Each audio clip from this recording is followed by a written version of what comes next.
susunod na programa ay rated PG. Patnubay at gabay ng magulang ay kailangan sa mga batang manonood.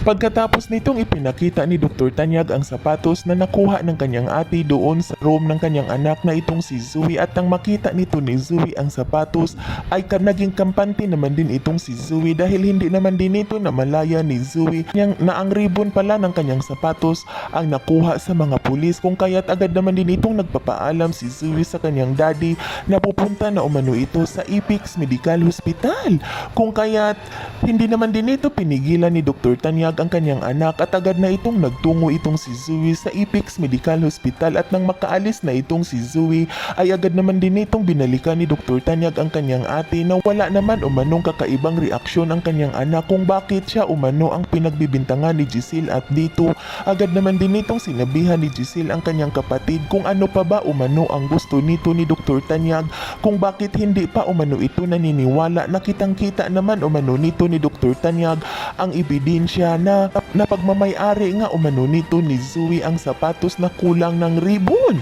kung kaya't naman din itong tinanong ni Dr. Tanyag ang katulong kung saan umano nito nakukuha ang sapatos. At dito agad naman din itong nagsalita ang kanyang katulong na naglinis umano ito sa room ni Zoe dahil pinapalinis umano ito ni Zoe, at habang naglilinis umano itong katulong ay nakita umano niya ang sapatos ni Zoe na wala umano ang isang ribbon, at nagtaka din umano itong katulong dahil bago pa ang sapatos at mamahalin kung bakit wala na umano itong ribbon, kung kaya't napagtanto na rin nito ni Dr. Tanyag na tama ang mga sinasabi ng kanyang ate na baka nga may kinalaman ang kanyang anak, ngunit hindi nito matanggap-tanggap ni Dr. Tanyag dahil mahal na mahal nito ni Dr. Tanyag ang kanyang anak na itong si Zoe, kung bakit gusto umano nitong patayin ni Zoe ang kanyang ama.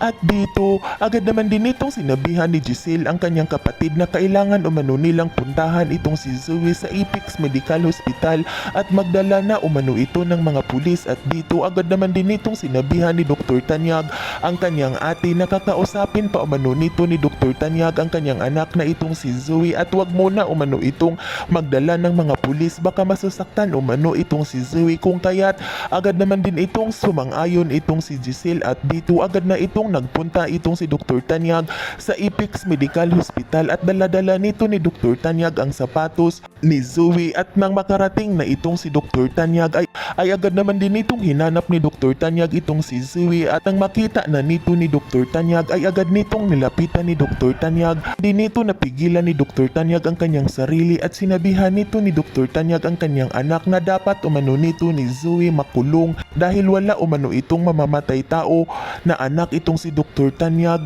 at sarili pa umano nitong lulo ay gustong patayin. Yan ay ating aabangan sa susunod pa na pangyayari sa kaganapang ito ng abot kamay na pangarap.